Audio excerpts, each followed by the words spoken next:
Hello and welcome to another episode of Blueberry Thoughts, a podcast at the intersection of human creativity and artificial intelligence. I'm your host, Ivor J. Burks, and in this episode we're tackling a rather contentious topic that has been central to discussions in both economics and technology for some time now. Let's embark on a journey through what I have poetically called universal basic irrelevance. Today's intersection of technology and economy is rich with both inspiring opportunities and daunting challenges. As we witness the accelerating pace of automation, especially with the advent of advanced AI systems, concerns about job displacement mount. Could universal basic income, or UBI, provide a solution to this pressing issue?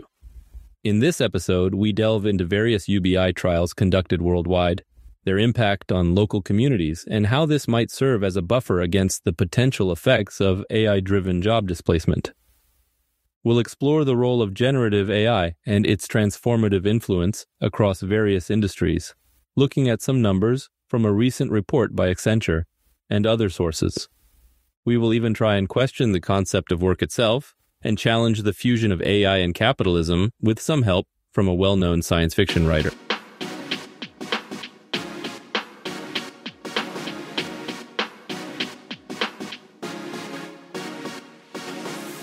Let's begin by examining some recent UBI experiments. The concept of UBI is not novel, but it has gained considerable traction in recent years as a potential remedy for income inequality and job displacement due to automation. Over the past few years, we've seen a surge in the number of UBI trials globally. For instance, in the United States, the city of Compton in California launched the Compton Pledge, providing a guaranteed income to 800 residents for 2 years based on the guaranteed income ideology of Dr. Martin Luther King. The initiative resulted in reduced income volatility, improved mental health, and an increase in full-time employment. A similar experiment in Stockton, California provided $500 a month for 24 months to 125 residents. Preliminary results indicated that recipients were less anxious and depressed, both overall and compared to a control group. Back in the 1970s, the towns of Winnipeg and Dauphin in Manitoba, Canada, conducted a UBI experiment dubbed Mincom, which showed promising outcomes. Despite the project's premature termination, subsequent analyses found it led to an 8.5% decrease in hospitalizations. On an international scale, Germany's UBI experiment saw 120 individuals receiving €1,200 per month for 3 years. Initial results showed that recipients maintained or even increased their work input and reported improvements in their quality of life. Finland conducted a 2-year UBI trial from 2017 to 2018.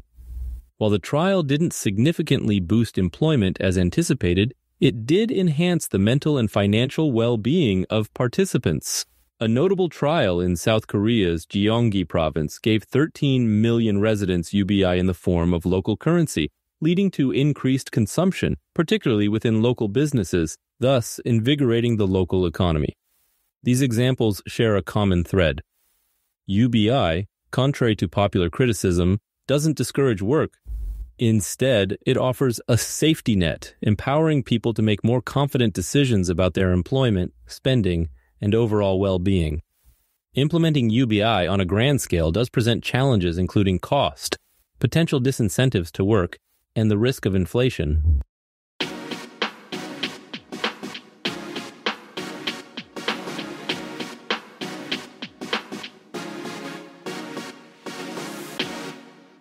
Hello, readers. Ever wondered what happens when human creativity intersects with artificial intelligence? Presenting Blueberry and the Bear and Other Stories, the world's first book written together with ChatGPT and illustrated with DALL-E 2. Wow! This collection of bedtime stories is a unique blend, ranging from classical tales featuring your beloved animals to futuristic narratives exploring human-tech interaction. Inspired by the extraordinary accounts of Jules Verne, the author hopes to inspire you too, to dream big but remain grounded in the reality of building responsible, trustworthy AI. To envision a future where technology fuels human development without ignoring our ethical concerns or our planet's ecosystems. Get ready to curl up in your cozy chair, grab your favorite stuffed animal, and embark on a journey into the fantastical worlds of co-written human-AI bedtime stories. These tales will enchant and delight readers of all ages, stirring dreams of a future where humans and AI create magic together.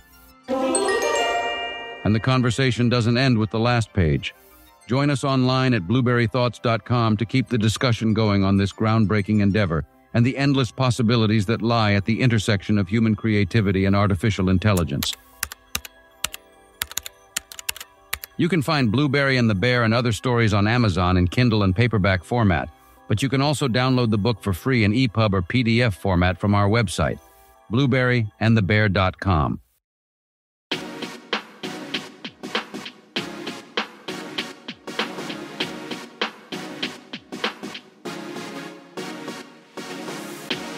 But why are we discussing UBI now?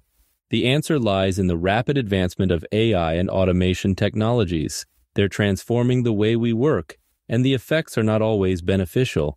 The rise of AI and automation has already disrupted many industries. Yet with this power comes great responsibility and significant challenges. As AI evolves and becomes more advanced, concerns about job displacement affecting both white-collar and blue-collar workers grow. In late 2022 and the first half of 2023, major tech companies such as Microsoft, Google, Meta, Amazon, Yahoo, and Zoom, along with many startups, announced substantial layoffs, driven by multiple factors, including the macroeconomic environment and the pursuit of profitability. By May 2023, an alarming total of 193,860 employees had been laid off from 671 tech companies, as reported by the website layoffs.fyi. This striking figure signifies a broader trend. Advanced AI systems like generative AI aren't just automating repetitive, mundane tasks. They're also performing complex language tasks, decision-making and problem-solving areas once considered exclusive to human intelligence.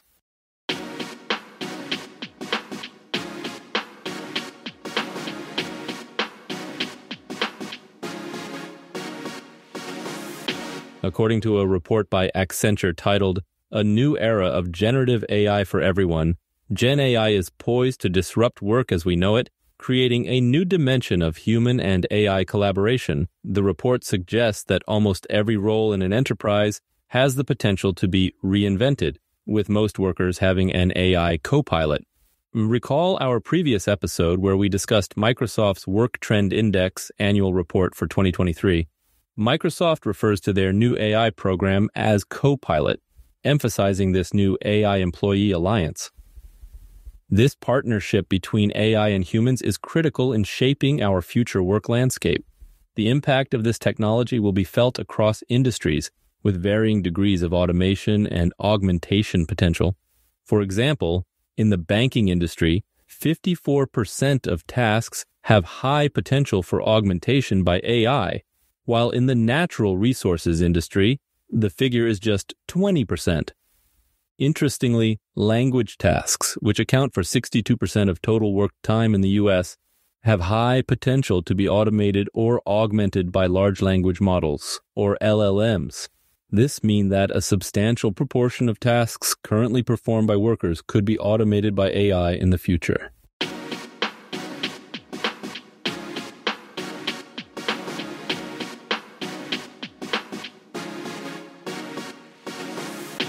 Despite the challenging picture this paints, those developing the technology assure us of a silver lining.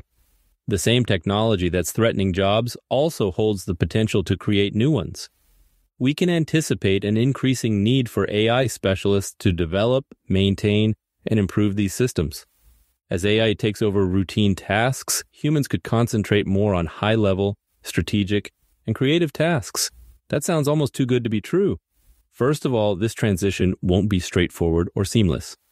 It will require significant efforts in job redesign, task redesign, and reskilling of workers. Organizations that prepare for this future now will have a significant advantage. But doesn't the concept of work itself also require rethinking? In his New Yorker piece, "Will AI Become the New McKinsey?", Ted Chiang offers an intriguing perspective. He proposes a new metaphor for AI, comparing it to management consulting firms such as McKinsey & Company, renowned for their influence on corporate strategies or for executing mass layoffs.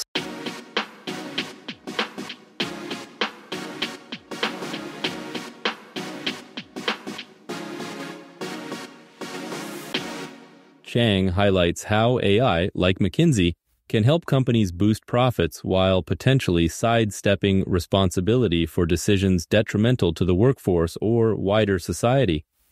He discusses AI being used as a tool to avoid accountability, with companies shifting blame onto the algorithm. The risk, he notes, is AI becoming capital's willing executioners, prioritizing company goals over employee welfare and societal balance. He further discusses the pursuit of profit above all else, arguing that most companies prioritize shareholder value, even if it means choosing an AI that follows these principles rather than one that considers broader social implications.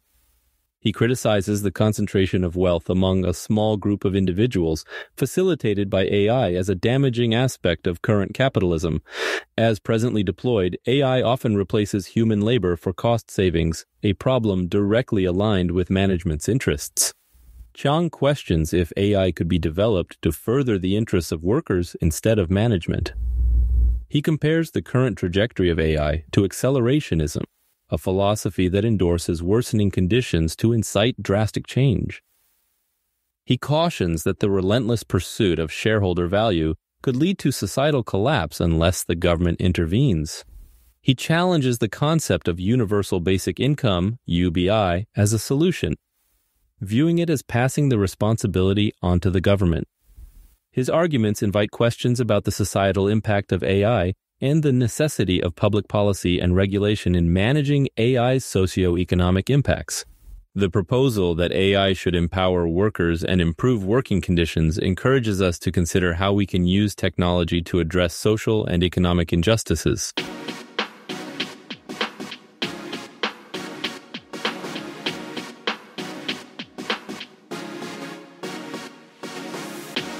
In this episode, we've taken a new good look at the rise of generative AI, its conceivably profound impact on jobs, as well as various experiments with universal basic income worldwide and their perceived outcomes.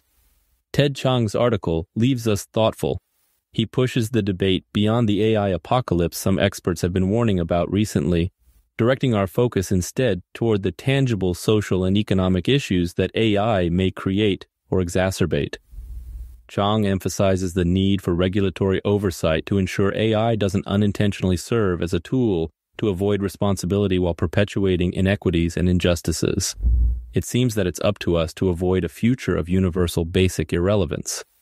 As we step into this AI-driven future, let's not lose sight of the importance of regulations and proactive measures. We must work collectively, policymakers, corporate leaders, technologists, to guide AI and technology to benefit all of society, not just a select few. We should consider the potential implications of AI, not just in terms of the profits it may generate or the efficiencies it may create, but also in the broader context of social and economic justice.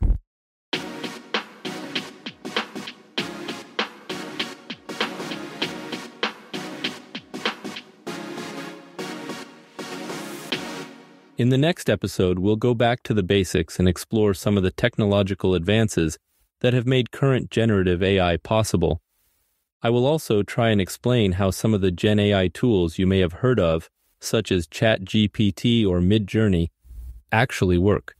Until then, continue to ponder at the intersection of human creativity and artificial intelligence, and remember to stay critical and ask hard questions. Before I sign off, I wanted to let you know that we will be publishing the full transcripts as well as links to sources used in the podcast episodes on the blog at blueberrythoughts.com. That's all for today. Thank you for tuning in, and we'll catch you next time. Until then, I'm Ivor J. Burks. Stay curious.